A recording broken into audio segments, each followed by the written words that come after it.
Assalamualaikum warahmatullahi wabarakatuh. Bismillahirrahmanirrahim. Alhamdulillahilladzi anzala al-kitaba tibyanan likulli syai' wa hudaw wa busyra lil muslimin. Wassalatu wassalamu ala sayyidina wa nabiyyina Muhammadin ad-da'i bi sunnati ila sa'adah wa alihi wa sahbihi ajma'in. Alhamdulillah, pada kesempatan kali ini kita senantiasa diberikan nikmat sehat, nikmat sempat, yang mana pada konteks hari ini kita telah melalui pertengahan bulan Ramadan, yang sebentar lagi kita juga menuju hari yang sangat spesial, yaitu Nuzulul Quran atau pertama diturunkannya Al-Quran. Semoga kita senantiasa diberikan kekuatan oleh Allah Subhanahu wa Ta'ala untuk terus menjalankan ibadah puasa sampai di hari kemenangan nanti, juga senantiasa dilanggengkan amaliyahnya sampai di hari dimana kita dipanggil Allah Subhanahu wa Ta'ala. Amin. Baik, telah kita ketahui bahwa Nuzulul Quran sendiri merupakan hari yang sangat istimewa bagi kita semua, karena di hari itu merupakan pertama kali diturunkannya Al-Quran, yang mana berdasarkan cerita dan riwayat bahwa Al-Quran diturunkan ke dunia itu melalui dua tahap. Yang pertama, Allah turunkan dari Lauh Mahfud ke Sama'id Dunia, kemudian dari Sama'id Dunia diberikan kepada Nabi Muhammad SAW, yang mana dalam prosesnya itu melalui beberapa kejadian-kejadian dan peristiwa-peristiwa yang dilakukan oleh Nabi dan para sahabatnya selama kurang lebih 23 tahun secara berangsur-angsur. Nah, kenapa demikian? Hal ini memang dirancang sedemikian rupa karena kita pastikan bahwa tidak ada satupun yang ada di dunia ini itu tanpa sepengetahuan Allah Subhanahu wa Ta'ala. Nah, kemudian membincang tentang Al-Quran ini sebenarnya tidak pernah bisa terlepas dari bagaimana urgensi Al-Quran itu sendiri dalam kehidupan kita sehari-hari. Nah, di sini saya teringat dengan dawuhnya guru saya ya, yang pada saat itu beliau mengutip suatu interpretasi dari Imam Baydawi dalam kitabnya Tafsir Anwarut Tanzil wa Asrarut Ta'wil, atau lebih dikenal dengan kitab Tafsir Baydawi ya. Nah, di situ luar biasa sekali bahwa Imam Baydawi itu menafsirkan surat Al-Fatihah, terutama pada ayat Ihdina Siratal Mustaqim. Di situ ihdina berasal dari kata hada yahdi hidayatan, yang berarti petunjuk atau hidayah. Nah, lalu apa sebenarnya yang dimaksud dari hidayah itu sendiri? Petunjuk seperti apa yang kita pinta kepada Allah? Nah, di sini luar biasa. Imam Baydawi menjelaskan ada 4 macam hidayah, yang mana dalam keterangan beliau itu dijelaskan secara berkesinambungan. Baik, yang pertama adalah hidayah potensi hidup. Nah, hidayah potensi hidup ini merupakan hidayah yang berupa fasilitas-fasilitas dari Allah, potensi-potensi yang diberikan oleh Allah kepada kita untuk menuju kemaslahatannya. Nah, ini bukan hanya kita, teman-teman. Ini juga meliputi semua makhluk yang ada di bumi dan diberikan secara cuma-cuma oleh Allah Subhanahu wa Ta'ala. Meliputi apa saja? Meliputi panca indera, akal, dan emosional. Seperti yang kita ketahui, kita punya mata untuk bisa melihat, kita punya telinga untuk bisa mendengar, kita punya hidung untuk bisa menghirup udara, untuk bernafas. Nah, meskipun toh pada kenyataannya mata kita sebenarnya juga memiliki keterbatasan. Kita hanya bisa melihat sesuatu pada jarak meter tertentu. Berbeda dengan hewan kucing misalnya yang memiliki ketajaman penglihatan melebihi kita. Begitupun dengan telinga, yang mana kita hanya bisa mendengar sesuatu pada frekuensi dan jarak tertentu. Namun seiring dengan berkembangnya akal, ternyata diciptakan teropong, yang mana kita bisa keterbatasan-keterbatasan itu dikejar dengan kita akhirnya bisa melihat keindahan di luar angkasa sana dengan adanya teropong. Seperti telinga juga. Pada akhirnya ada teknologi handphone yang kemudian kita bisa melakukan komunikasi jarak jauh, bahkan antar negara. Nah, kalaupun ada seseorang yang ternyata tidak dianugerahi suatu organ oleh Allah Subhanahu wa taala, saya tidak pernah melihat orang tersebut itu luput dari rahmat beliau. Seperti yang sebagaimana saya pelajari ya, bahwa ketika seseorang itu kekurangan suatu faktor, maka Allah akan melebihkan pada faktor yang lainnya. Jadi ketika misal orang itu tidak memiliki mata, maka Allah akan lebihkan di indera perabanya, Allah lebihkan di pendengarannya, Allah lebihkan di suaranya, dan lain-lain. Ini sebagaimana yang sudah dideklarasikan oleh Allah dalam surat At-Tin ya, laqad khalaqnal insana fi ahsani taqwim, yang mana disebut bahwa kita diciptakan itu dengan sebaik-baik bentuk. Nah, ayat ini juga sebenarnya bisa dimaknai secara parsial, bahwa kalau misal kita hanya mengandalkan indera yang kita punya, sebenarnya kita kalah dengan hewan-hewan lain. Kita kalah dengan burung, kita kalah dengan paus, kelelawar, kucing yang dengan kepekaan inderanya. Namun karena kita memiliki akal, kita telah menjadi ahsana taqwim, sebaik-baik ciptaannya beliau, sebaik-baik bentuk. Dengan akal pula inilah yang kemudian kita bisa mengejar ke semua semua kekurangan-kekurangan kita itu. Nah, inilah hidayah yang pertama, yaitu hidayah potensi hidup, yang mana ini diberikan kepada seluruh makhluknya Allah. Nah, di hidayah inilah yang harusnya kita harapkan kepada Allah. Kita harapkan untuk optimalisasi potensi-potensi yang kita miliki. Nah, menuju kepada hidayah yang kedua.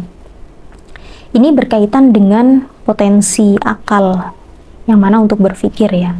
Kemudian muncul pertanyaan-pertanyaan fundamental tentang siapa kita, mengapa kita, dari mana kita berasal, apakah ini benar, apakah itu salah, yang mana pada kenyataannya sebenarnya kita sama-sama tidak tahu jawaban dari semua pertanyaan-pertanyaan itu apa. Selain itu banyak juga pertikaian, perselisihan. Siapa orang yang tidak pernah berselisih? Tidak ada. Seperti antar keluarga, suami istri, saudara, bertetangga, maupun bernegara, semua ada perselisihan. Lalu problemnya di mana? Ternyata semua problem-problem itu mengarah pada ketidakmampuan kita dalam menilik kebenaran itu sendiri. Ternyata kita memiliki problem yang sama. Kita tidak bisa mengenali diri kita sendiri, kita tidak bisa melihat mana yang sebenarnya benar. Karena sebenarnya yang kita pahami tentang kebenaran itu sendiri ternyata hanyalah sebuah asumsi-asumsi yang mengarah pada keyakinan kita sendiri bahwa yang kita lakukan itu sebenarnya benar. Yang benar menurut kita sebenarnya belum tentu benar menurut Allah, seperti itu kan. Nah, inilah hidayah yang kedua, yaitu hidayah hak wa batil.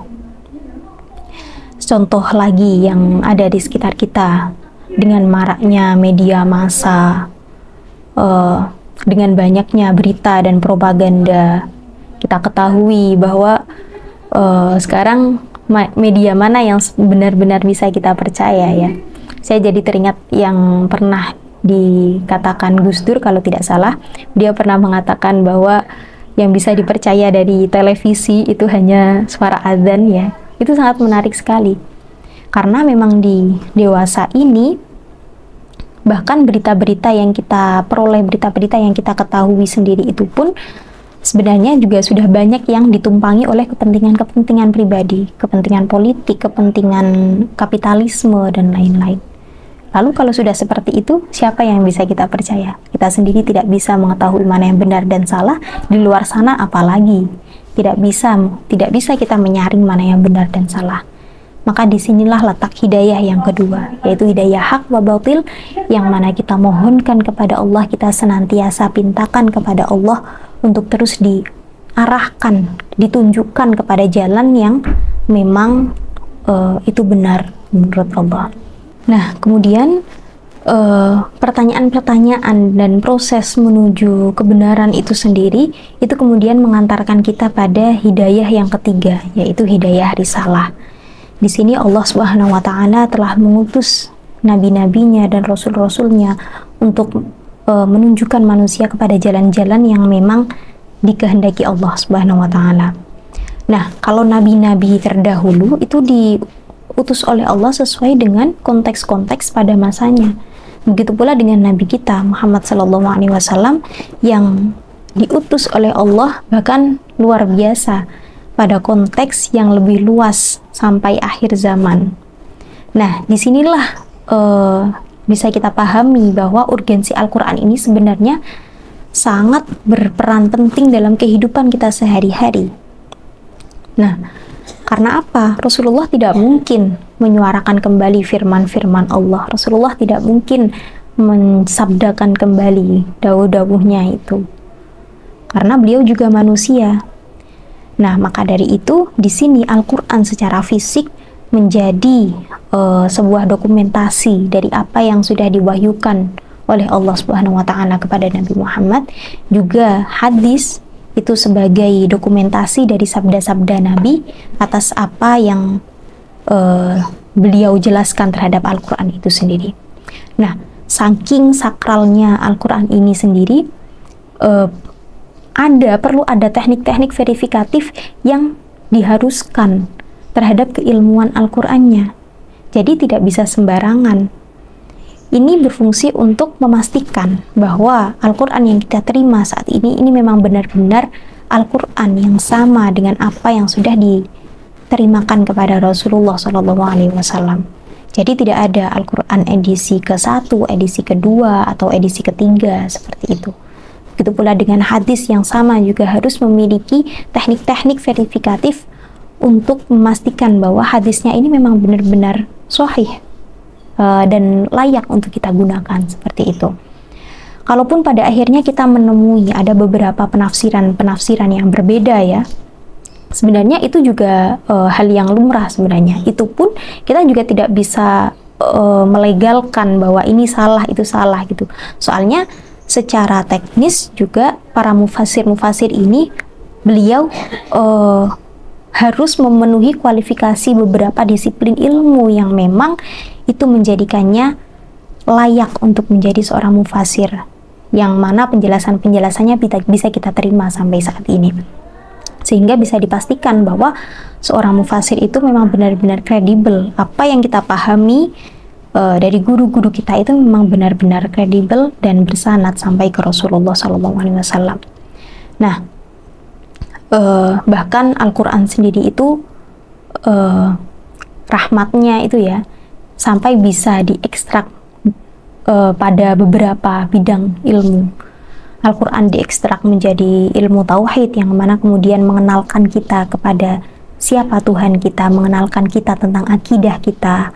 Al-Quran juga diekstrak menjadi ilmu tasawuf yang kemudian mengenalkan kita bagaimana akhlak yang baik itu seperti apa. Dalam hal peribadatan juga Al-Quran itu sudah diekstrak menjadi ilmu fikih yang kemudian kita pahami sebagai tata cara yang kemudian menuntun kita, mengarahkan kita pada komitmen kita dalam mengimani Allah itu sendiri. Belum lagi dengan ekstrak-ekstrak urusan-urusan yang lain seperti sosial, berumah tangga, bernegara, bertata negara. Semua masalah-masalah yang ada dan terjadi di masa sekarang ini sebenarnya sudah selesai dengan apa yang sudah diturunkan oleh Allah kepada Rasulullah SAW dalam Al-Quran itu sendiri. Nah, maka dari hidayah risalah yang tadi sudah saya sampaikan ini juga sekaligus mengantarkan kita pada hidayah yang keempat atau yang terakhir, yaitu hidayah kashful qulub atau terbukanya hati. Nah, di sini ini merupakan faham sesungguhnya terkait cita-cita kita sebagai hamba, yang mana merujuk pada kedekatan kita terhadap Allah Subhanahu wa Ta'ala. Nah, dalam hal ini kita harapkan bahwa ritual-ritual yang kita lakukan itu semoga saja tidak hanya sekedar gerakan atau ucapan semata yang naudzubillah min dzalik bahkan jadi beban gitu ya. Jadi kita bayangkan saja bagaimana ketika kita sholat lalu ternyata yang kita rasakan adalah seperti percakapan seperti dua orang kekasih yang sedang bercengkrama ya. Begitu dekatnya batiniah kita dengan Sang Pencipta ketika kita sholat gitu. Begitupun dengan puasa yang tidak hanya sekedar menahan lapar dan dahaga, juga bersedekah yang justru menambahkan sukacita dan lain-lain. Nah, ini sangat luar biasa sekali. Kedekatan hamba dan Tuhannya inilah yang justru menjadi cita-cita justru harusnya menjadi cita-cita kita sebagai seorang hamba. Dan inilah yang menjadi keinginan atau sesuatu yang memang dikehendaki Allah Subhanahu wa Ta'ala. Maka dari itu, dari keempat hidayah yang tadi saya sudah paparkan berdasarkan dari perspektif Imam Baydawi itu, ketika kita berkeinginan menjadi seorang manusia yang sempurna, maka kita tentu saja tidak bisa terlepas dari Al-Quran itu sendiri. Kita mohonkan hidayah. Ini baru satu loh teman-teman, ini baru ihdinas siratal mustaqim, tapi ini sudah mencakup semua inti dari permintaan dan tujuan-tujuan kita dalam kehidupan ini. Nah, karena itu di momen yang sangat luar biasa ini, di momen Ramadan ini, seharusnya kita bisa memaksimalkan potensi kita. Kita lebih dekatkan diri dengan Al-Quran, kita baca Al-Quran lebih banyak, lebih sering daripada biasanya sebagai bukti komitmen cinta kita kepada Al-Quran. Dan jangan lupa, jangan segan-segan untuk berguru kepada orang-orang yang memang sudah mumpuni di bidangnya. Jangan segan-segan untuk berguru kepada orang-orang yang memang sudah verifikatif memahami tentang Al-Quran itu sendiri. Karena kembali lagi, pemahaman kita ini sangat sempit. Nah, termasuk saya, pemahaman kita ini hanya sebatas asumsi yang sebenarnya kita yakini kalau itu adalah benar. Maka kita butuh verifikasi kepada orang-orang yang lebih ahli di dalamnya agar pada akhirnya apa yang kita pahami itu benar-benar bersanad sampai ke Rasulullah SAW. Nah, semoga dengan semua yang telah saya sampaikan ini, Allah kemudian menambahkan kenikmatan-kenikmatan kita dalam menjalani hidup. Allah sehatkan mental kita, Allah beri kita hidayah-hidayah agar kita bisa senantiasa menjalankan amaliyah yang dikehendaki oleh Allah, dan dengan tanpa mengurangi rasa ta'zim dan hormat saya kepada asatidz wa ustadzah Mamba'il Futuh, guru-guru saya. Apabila ada kebaikan-kebaikan yang mungkin bisa diambil dari narasi saya tadi itu, semoga bisa diambil kebaikannya, dan apabila ada kekeliruan, mohon izin dimaafkan. Saya juga selamanya saya adalah fakir ilmu ya. Jadi kalau misal ada yang bisa diperbaiki, ada yang bisa dibenahi, bisa dibicarakan secara pribadi dengan saya. Ihdinas siratal mustaqim. Akhirul kalam, wallahul muwaffiq ila aqwamit thoriq. Wassalamualaikum warahmatullahi wabarakatuh.